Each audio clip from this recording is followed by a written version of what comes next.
अस्सलामुअलैकुम, कैसे हैं आप सब लोग। अल्लाह का शुक्र है कि मैं अब ठीक हूँ। और ये व्लॉग जो है ना, मेरा थर्सडे का व्लॉग है। आज फ्राइडे था और ये थर्सडे का व्लॉग है। और इस व्लॉग को मैंने बड़े ही शान और शौकत से शुरू किया था कि मैं जो है ना पूरे दिन का व्लॉग तैयार करूँगी, बहुत ही अच्छा प्रॉपर तरीके से जो है मैं इफ्तारी भी करूँगी, क्योंकि आज मैंने रोज़ा रखा था। 21 दिसंबर जिग्गू की, जिब्रान मोहम्मद जिब्रान मेरे छोटू की बर्थडे थी। अल्हम्दुलिल्लाह वो अपने पहले साल में लग चुके हैं। तो आज मेरा मकसद ये कि थर्सडे का मेरा रोज़ा था। मैंने सोचा मैं बहुत ही कोई प्यारा सा अच्छा सा बेहतरीन सा व्लॉग मैं शुरू करती हूँ और उसको एंड भी ना बहुत ही प्रॉपर तरीके से करके तो रात तक जो है ना मैं अपनी इफ्तारी के टाइम तक मैं इसको अपलोड कर दूँगी। बहुत सारा कुछ शूट करती जाऊँगी, दिन में जो भी काम करती जाऊँगी तो वो भी मैं शूट करती जाऊँगी, और उसका मकसद ये कि इफ्तारी तक एक बहुत अच्छा सा प्रॉपर सा व्लॉग तैयार हो जाएगा। खैर, कहते हैं कि जो सोचा जाए वो ही हो जाए, ऐसा हो नहीं सकता, क्योंकि अल्लाह ने बहुत कुछ लिखा होता है आपके लिए। खैर, अभी ये थर्सडे की मॉर्निंग का टाइम है और आज बच्चों का कोज़ी डे था। कल जो है वो बच्चों का फूड डे था। मकसद ये कि विंटर फूड में क्या क्या लेके जा सकते हैं वो मैंने आप लोगों के साथ शेयर किया था। तो उसमें जो है ना इन लोगों को एक अनार, और जैसे कि मैंने पिछले ब्लॉग में मैंने शेयर कर दिया था, आप पिछला ब्लॉग देख सकते हैं।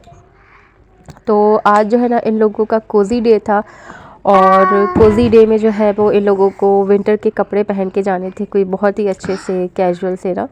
तो मैंने इन लोगों के कैजुअल ड्रेसेस में ऐसा हो कि बहुत ओवर भी ना लगे, लेकिन अच्छे लगे बच्चे ना। तो मैंने इस तरीके का मैंने प्रॉपर इन लोगों को तैयार कर दिया था। तो इन जनाब के लिए मैंने ये वाले कपड़े निकाले थे विद जैकेट, क्योंकि इसके ऊपर जैकेट ही अच्छी लगनी थी। तो इसलिए मैंने इस शर्ट के साथ जो है ना मैंने जैकेट इन लोगों को लगा दी थी। अभी इन लोगों की विंटर शॉपिंग भी करके मैंने रखी हुई है, मैं वो भी शूट नहीं कर पा रही हूँ किसी टाइम में। वो भी इंशाल्लाह आप लोगों के साथ जो है ना मैंने वो भी शेयर करनी है, क्योंकि ग्रोसरी के साथ साथ ही जो है ना मैंने सारे काम निपटाए हैं। ग्रोसरी का व्लॉग भी सारे बन के रखे हुए हैं, बस अपलोड करने हैं। बस हिम्मत जो है ना वो बहुत सारी चाहिए, बहुत सारे काम करने के लिए। तो खैर, हुआ मेरी तबीयत को क्या, मैं आपको आगे जाके बताती हूँ। यहाँ फ़िलहाल मैं अपने बच्चों को जो है ना मैं तैयार कर रही थी। इसी तरीके से होता है जब बहुत सारा टाइम होता है ना मेरे पास उठने के बाद, तो मैं प्रॉपर तरीके से जो है ना फिर इन लोगों को कैमरा लगा के ना मैं सही से तैयार कर लेती हूँ। यहाँ पे आजकल जो है ना इसको कुछ ज़्यादा ही एलर्जी हुई हुई है हर चीज़ से। कभी ब्रश से भी तंग आ जाता है, कभी लोशन लगाने से भी तंग आ जाता है, लेकिन कभी कभी बर्दाश्त करने पे आए ना तो बहुत ज़्यादा ही बर्दाश्त कर लेता है। यहाँ पे अच्छा, इसका ना नाम हमने शुरू से बचपन से ही हमने थूक की दुकान रखा हुआ है। ये बहुत ज़्यादा थूक गिराता है बातें करते हुए, रोते हुए। तो अभी भी ये लाइक करे और ये करे और वो करे, तो इस जनाब का जो है ना वो थूक बाहर गिर गया। खैर, इसको मैंने तैयार कर दिया था। इसको आदत नहीं है बिल्कुल भी ना मोज़े वगैरह पहनने की, तो मैं हाथों के साथ साथ ना इसके पैरों में भी लोशन लगा देती हूँ। तो बेटी को मैंने लेगिंग्स वगैरह पहना दिए थे अंदर, क्योंकि इसको आदत है हर तरीके से ना पैक होके जाने की। अच्छा, मैं कपड़े भी जो है ना मैं कपड़ों के ऊपर ही पहनाती हूँ, भले मैं यूनिफॉर्म पहनाऊँ, भले मैं कोई से भी कपड़े पहनाऊँ। तो मैं ना मकसद ये कि स्कूल जाते हुए ना इन लोगों की अच्छी खासी मैं इन लोगों को चीज़ें पहना के भेजती हूँ, क्योंकि पता नहीं होता ना बच्चों ने वहाँ पे बाहर खेलना है या अंदर खेलना है। तो इस वजह से मैं बच्चों को ना अच्छी खासी तय दर तय चीज़ें पहना के भेजती हूँ। और मेरी बेटी को तो है भी काफ़ी शौक़ ना कि उसको मकसद जैकेट्स पहना ले, स्कार्फ्स पहना ले, जो चीज़ें जितनी मिलती जाए ना उसका ये होता है कि मुझे पहना ले, अच्छा सा कवर करके मैं इसको भेजती हूँ। रात को भी इसका यही है कि एक धुलाई, दूसरी धुलाई, और फिर ब्लैंकेट भी दे दे मुझे। तो अल्लाह का शुक्र है ये मुझे इन मामलात में ना तंग नहीं करती मेरी बेटी। वाकई है कि ये दोनों माशाल्लाह इस तरह से तैयार हो गए थे, बस अभी शूज़ इनके रहते हुए थे।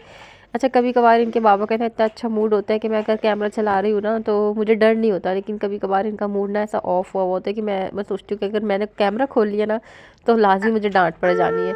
तो आज मुझे लग रहा था कुछ ऐसा ही दिन है इनका ना, अच्छे खासे चिड़चिड़े हुए हुए थे, क्योंकि रात भर ना सुभान और फान ने बहुत जगाया है इनको। बाकी ये घर का मैस है, और इसके साथ जो है ना मैंने इस पूरे घर के मैस को जो है ना मैंने साफ़ सुथरा करना है। अच्छा, हुआ ये था कि शायद मेरे ख़्याल से अफ़ान भी चले गए थे अपने बाबा के साथ। मेरे ख़्याल से, मुझे याद नहीं पड़ रहा। कल का दिन ना मेरा बहुत गायब गुजरा है, क्योंकि जब मुझे माइग्रेन होता है ना तो मैं बहुत ही ज़्यादा ना सुन्न हुई भी होती हूँ अपने आप में। सोचा मैंने बहुत कुछ था, लेकिन मैं कर कुछ नहीं पाई। उसके बाद बच्चे वापस आ गए थे। इनका ये विंटर कोज़ी डे था आज, और माशाल्लाह बहुत अच्छे से इनके बाबा बता रहे थे कि बच्चों ने बहुत सही खासा एंजॉय किया हुआ था। इस दिन को, और अंदर तक जाके कहने लगे मैं लेके आया ना, तो फिर माशाल्लाह बच्चे और भी बहुत सारे एंजॉय कर रहे थे। तो हैप्पी विंटर डे का इनको ये क्राउन मिला है दोनों को। तो बस अब इसके बाद मैंने सोचा कि अब मैं जो हूँ ना वो अपने सारे काम साथ साथ निपटाते निपटाते ना, मैंने कहा चूल्हा बहुत गंदा हो रहा है तो मैं इसको पहले साफ़ कर लेती हूँ, बाकी काम ना मैं बाद में करती जाऊँगी। चूल्हा साफ़ करने की मैं आपको एक बेहतरीन टिप दूँ, अगर आपका चूल्हा बहुत ही ज़्यादा गंदा हुआ है ना, जैसे कुछ ना कुछ गिर के, तो उसके लिए मैं आपको अभी आगे चल के एक टिप बताती हूँ। सब उससे पहले आप लोग मेरा देसी घी देखें, जो मैंने देसी घी कल परसों के व्लॉग में मैंने आप लोगों के साथ शेयर किया था ना, देखें कितना प्यारा, इतना हसीन, और इसकी खुशबू इतनी प्यारी है कि आप लोग, मकसद ये है कि हम खा रहे हैं ना, हस्बैंड का ना दिल खुश हो गया, कह रहे हैं इतना प्यारा और माशाल्लाह इतना मज़ेदार देसी घी निकला है, मेरा तो बस नहीं चल रहा, मैं सब कुछ इसी में ही करके खाऊँ। खैर, उसके बाद जो है ना, मैंने चूल्हा साफ़ करने की आपको टिप बतानी थी। चूल्हा जो है ना, उसको आपने क्या करना है कि हल्का सा ना उस पे पानी गिरा दें, हल्का सा, बिल्कुल माइनर माइनर सा पानी जो है वो, जहाँ जहाँ गंद जमा हुआ है ना, उसके साथ साथ आप थोड़ा सा विनेगर डाल दें, और ये पाउडर मैक्स डाल दें, और थोड़ा सा लिक्विड मैक्स डाल दें। ये डाल के आप लोग 10-15 मिनट के लिए छोड़ दें, और फिर इसको रगड़ के अच्छी तरीके से साफ़ कर लें, आपको पता भी नहीं चलेगा कि ये कहाँ साफ़ हुआ। खैर, उसके बाद, इसके बाद मुझे नहीं पता कि मेरा दिन कहाँ गुज़रा। मैंने हस्बैंड को फ़ोन किया, मैंने कहा देखें, नहीं मैंने फ़ोन नहीं किया, उनका ख़ुद फ़ोन आया कि तुम कहाँ गायब हो, आज तो तुमने मुझे फ़ोन ही नहीं किया। मैंने कहा मैं अपने सर का दर्द लेके बैठी हुई हूँ, आप आ जाए, रात के 10 बज गए, अब तो मैं जब सुबह से बिल्कुल गायब हुई हुई हूँ, और मुझे नहीं समझ आ रही कि मैं क्या करूँ क्या ना करूँ। इस चूल्हे को साफ़ करने के बाद मैं उठी हूँ, मकसद ये कि असर पड़ने के बाद मैं लेटी थी, और मगरिब की अज़ान के साथ मैं उठी हूँ, तो मैंने सोचा मैं कुछ खा लूँ। खाने के चक्कर में मैंने ना ये ब्राउनीज़ और ये अपना चीकू सेब वगैरह में छील के बैठी थी, मैंने कहा मैं भी खा लूँगी, बच्चे भी खा लेंगे। ब्राउनीज़ और सेब तो जो है ना वो बच्चे माशाल्लाह उड़ा के ले गए, बाकी मैंने खाया चीकू। इसको खाने के बाद ही जो मेरी तबीयत और ज़्यादा ख़राब हुई है, इतनी ज़्यादा ख़राब हुई है ना कि बयान से बाहर है। अच्छा, चीकू जो है ना, मैं छिलको समेत ही खाना पसंद करती हूँ, पता नहीं क्यों, बचपन से ही आदत है इस चीज़ की। तो इन छोटू जनाब की जो है ना, ये जो साइड में मेरे खड़े हुए हैं, जिब्रान, मोहम्मद जिब्रान, इनकी आज थी सालगिरह अल्हम्दुलिल्लाह, और इनकी वजह से मैंने रखा था रोज़ा। अल्हम्दुलिल्लाह रोज़ा तो मैंने खोल लिया था सही, मुझे रोज़े में मेरी कोई तबीयत ख़राब नहीं हुई। रोज़े के बाद जो मेरी सही वाली तबीयत ख़राब होना शुरू हुई है ना, वो बयान से बाहर हो गई थी। माइग्रेन ना मेरा हाई लेवल का हो जाता है, और फिर वॉमिटिंग्स वग़ैरह, ये सब कुछ मेरा बहुत दिन बुरा गुज़रता है। उसके बाद मैं सारी रात मैं गायब रही, मुझे नहीं पता कि हस्बैंड ने कहाँ बच्चों को संभाला, खिलाया पिलाया, ख़ुद भी खाया, उन्होंने जो खाना था मेरे लिए भी लाए थे, लेकिन मैं नहीं खा सकी। सारी रात उन्होंने मुझे भी देखा, बच्चों को भी देखा। फिर घर बच्चों ने ना बहुत बुरी तरीके से फैलाया हुआ था, और उन्होंने आन के झाड़ू वगैरह भी दी, दूध भी जोश किया, और सिलेंडर भी ला के लगा दिया उन्होंने। अब आप लोगों को मेरी आवाज़ से भी पता चल रहा होगा कि मेरी आवाज़ से मेरी हालत कितनी ज़्यादा ख़राब है।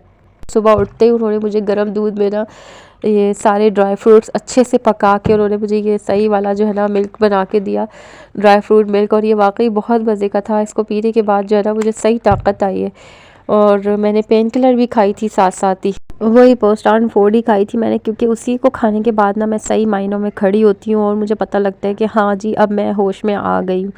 तो जनाब जी, यहीं पे मेरा व्लॉग भी एंड हो रहा है। अगर ज़रा सा भी कुछ भी पसंद आया हो ना, तो लाजमी चैनल को सब्सक्राइब करके मुझे अपनी दुआओं में याद रखिएगा। अल्लाह हाफ़िज़, फ़ी अमान अल्लाह।